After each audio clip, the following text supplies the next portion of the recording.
For this demo, I will be opening up Ubuntu Linux in my VirtualBox machine. I have already installed it and set up using the defaults.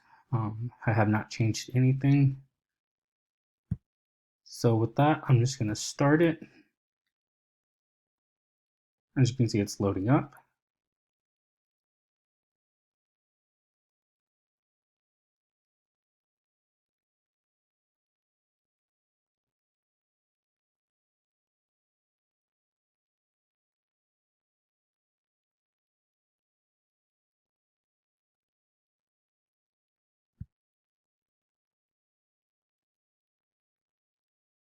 And now the virtual machine instance is up and running.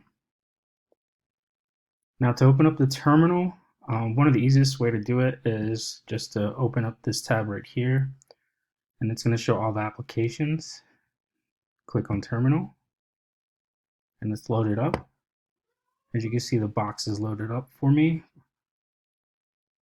and I will input the date command, hit return, and there we go. It's showing the current date as Friday, September 2nd, 3:47 with 59 seconds PM. At that point in time when I enter the command, Mountain Time 2022.